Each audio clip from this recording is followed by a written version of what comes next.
The good life, full of fun, seems to be the idea. Hey guys, welcome to my kitchen. Welcome back to my kitchen. Kind of sad we got back from Italy a little bit ago, so this is our first video back here in the kitchen in Casanova, New York. But we had such a wonderful time. Thanks for the great emails I got and some great messages. Today we got a great recipe for you. We're going to make macaroni and cheese. So it's Comfort Food Sunday. We're going to make macaroni and cheese Italian style, cooking Italian with Joe style. How's that sound? So that's going to be exciting. Before we get going though, I just want to do a quick shout out. Tim Hughes owns Casanova Cut Block. Good friend of mine, has a shop right here in Casanova. If you guys are looking for any cutting boards or bowls, some of the beautiful wood products, if you guys get a chance to watch them in our videos, and even in Italy, we've got some great pictures.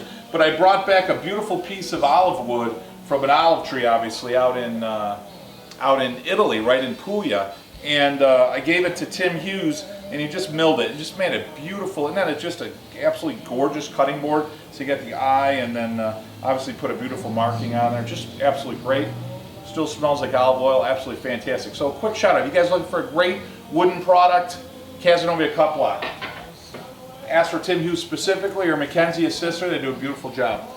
So that being said, I want to share with you just a phenomenal recipe for macaroni and cheese. It's absolutely delicious. So we're going to start with a lot of stuff here. So, you know, if you like mac in the box, you know, where you buy macaroni and cheese and you put the little packet in there with butter and stir it in, and that's what you think macaroni and cheese, which is great. I totally get that. You could shut this video off because that's not what this is about. This is about making real, true, authentic macaroni and cheese. Really good, thick, awesome cheeses. We're going to use 4 cheeses. So we're going to start with 4 cups of half and half. Obviously, this is a low-cal, low-fat macaroni and cheese dish. And then what I did here is I did 2 cloves of garlic, and I made garlic paste. So if you guys want to learn how to do that, it's real simple, real easy. We got a nice video on that. Just punch in Cooking Italian with Joe, garlic paste. And then I made some onion paste. So I took a small chunk of onion, I would say like a 1/16 or even smaller piece of onion, and I just cut that up and then mushed it up, okay, mashed it up. We're going to need 8 tablespoons of butter, 1 stick of butter, and then equal, we're going to make a bechamel sauce, if you will, a roux, which we'll start with. So we're going to do 8 tablespoons of flour. So we're going to 8 tablespoons of flour. So something, if you guys aren't familiar with how to make a roux, you always do equal portions of butter or fat. It could be a lard. So equal portions of fat and flour, okay? We're always going to use a little bit of nutmeg. Oh, I love nutmeg. And we're going to use nutmeg to season. Okay, it's not going to give it a flavoring.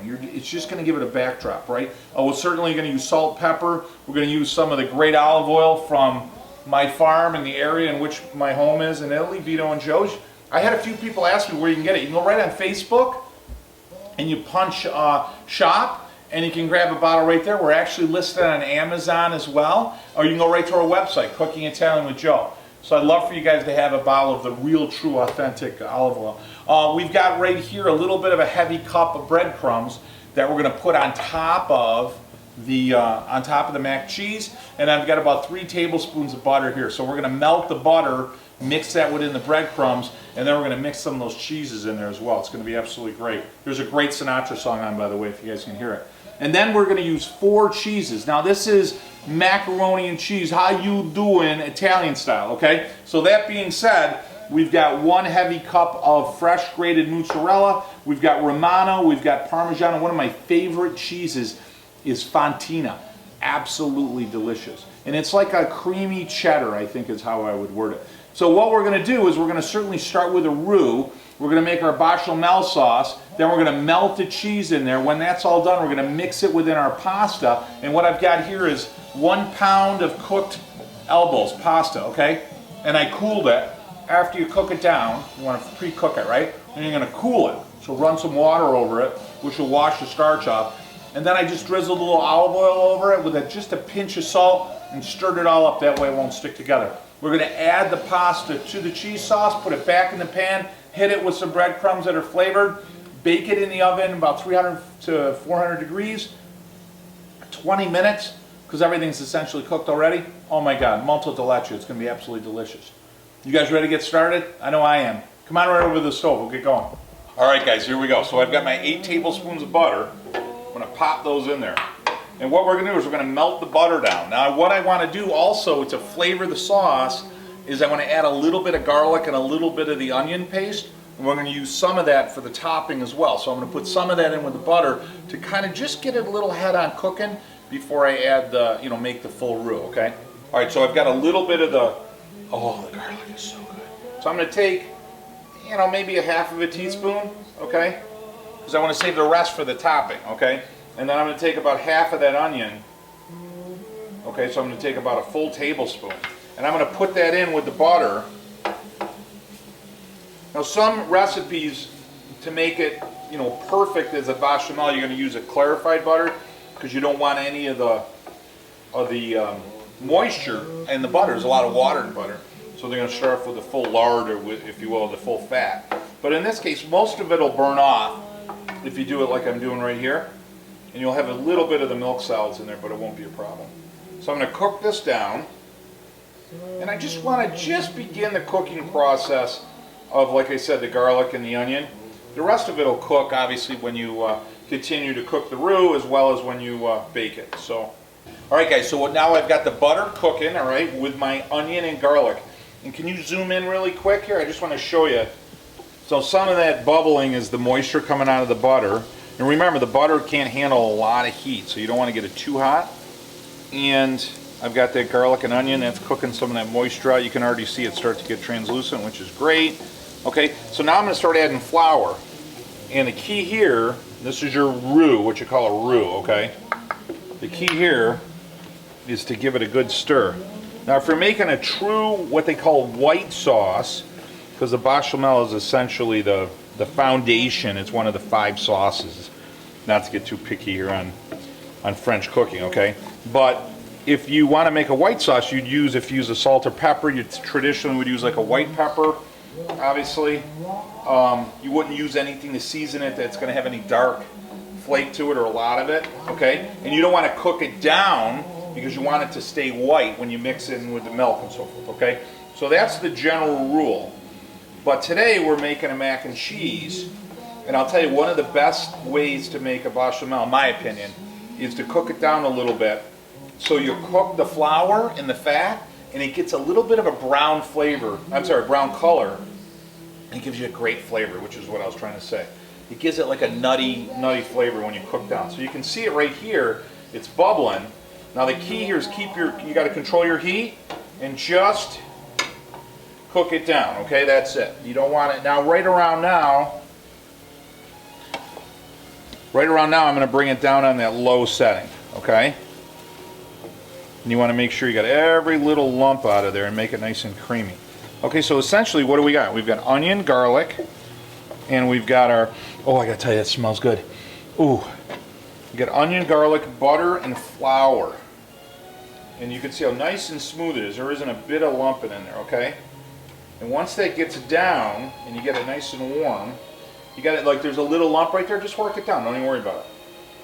And once it gets down and it starts to brown, which it is right now, now we're going to add our milk. Now one of the general rules if you're making a sauce like this, bechamel is the French name. One of our jokes here in upstate New York is if you're from upstate New York and or the South, you call it like milk gravy, because that's essentially what you're making.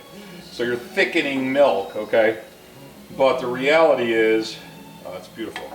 The reality is a lot of times you want to temper the milk, so you'd heat the milk up, before you add it. In this case, just add it slow, you'll be fine. If you add a lot of it, it'll stop the process of cooking, so that's the reason you usually heat the milk up beforehand. But you can temper it this way, just by adding it nice and slow to your pan, okay? And I don't want to make this too complicated, and I don't want to scare you. If you've never done this before, it's really easy. This is kind of one of the ways you make something to thicken, like a gravy, if you will, or something of that nature, okay? So what I'm going to do is I'm going to go ahead and grab my half and half.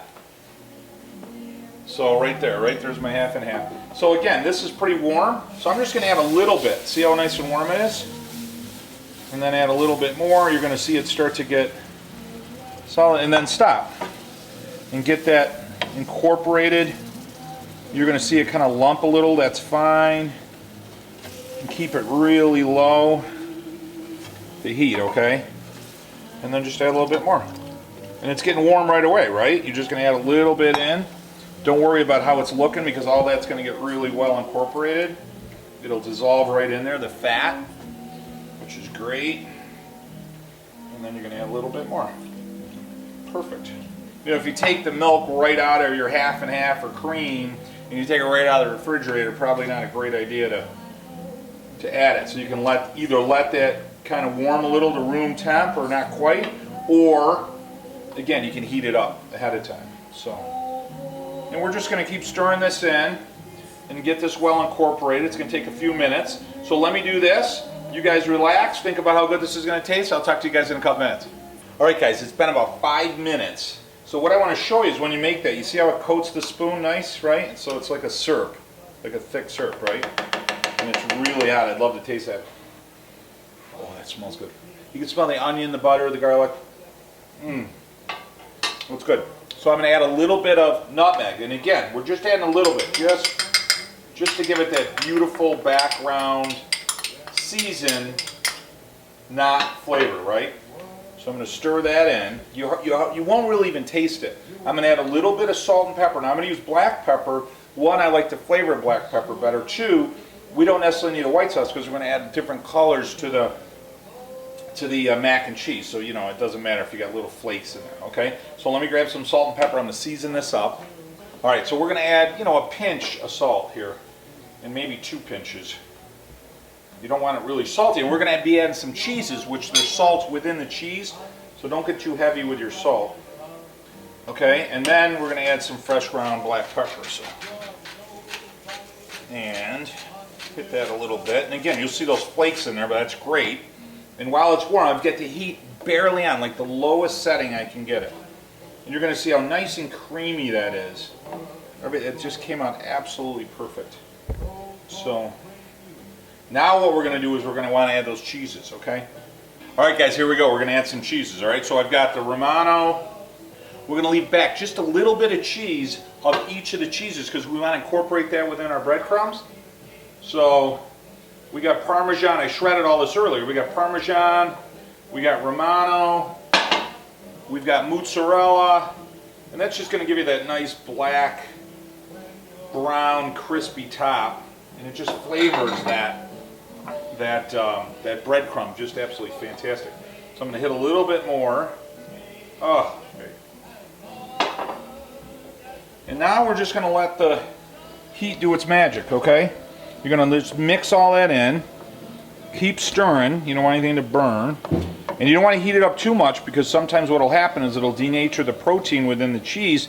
And a lot of times you'll see that when they make cheese, to separate it, you heat the milk. So you don't want to do that here. You want to basically mix it, and then the heat of the bechamel sauce already will melt the cheese. And that's really what you want to do. You want to melt it, okay? So I'm going to get that melted beautifully. Stir that in. I got to tell you, the smell in here is unbelievable. Holy mackerel. And there's our 4 cheeses. Quattro formaggio in Italiano, okay? Absolutely beautiful.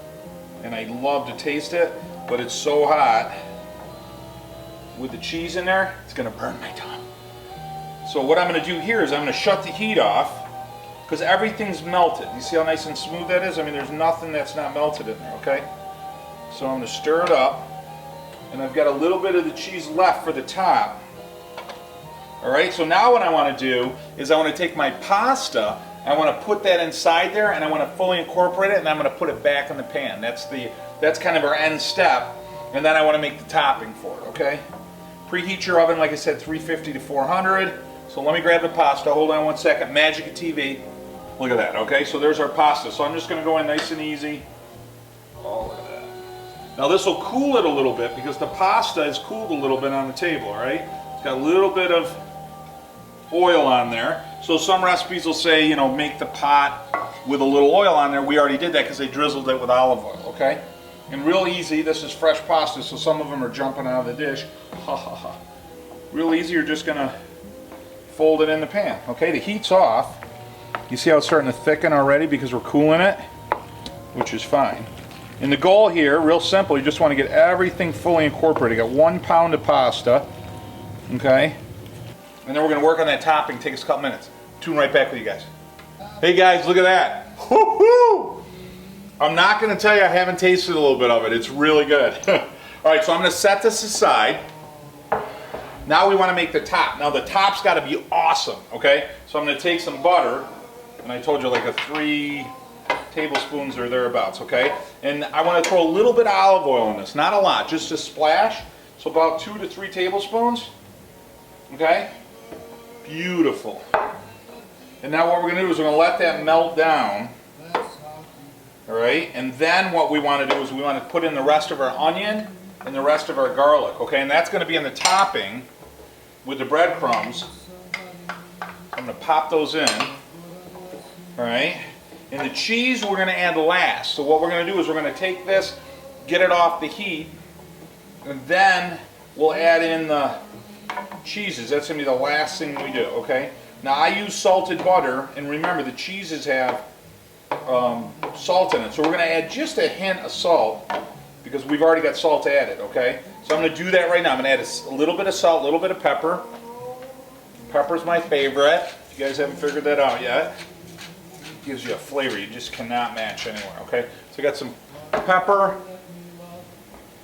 literally a pinch of salt, because remember your Romano and your Parmesan, especially your Romano, has a lot of salt in it. It's a sheep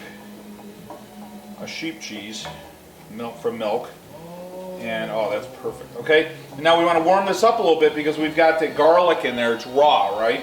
And we got the onion in there. Now I made a paste out of it, so you don't need to cook it very long, and we don't want to cook it all the way down. We just want to begin that process, and then the topping with the oven being hot for 20 or 30 minutes, it's going to heat it up really nice. All right, guys, here we go. So I've got this cooked down. So I've got onion, garlic, salt, pepper, butter, and olive oil, okay? And I just started to cook down the onion and the garlic, okay? And again, you're not cooking them all the way down, but just start to get that cooking process going. Now you want to pull it off the heat, okay? Now I've got the butter in there, and this goes really easy. I'm going to take my breadcrumbs, pop them in there, right? And I'm going to mix them in. So we're not trying to cook them. You're just trying to get them a little bit coated with that butter. And that'll give them a nice flavor. The oil within the butter, along with the milk solids in there, gives them a different flavor, but it also allows them to cook differently. If I just put them in there dry, it won't cook down the way it does, okay?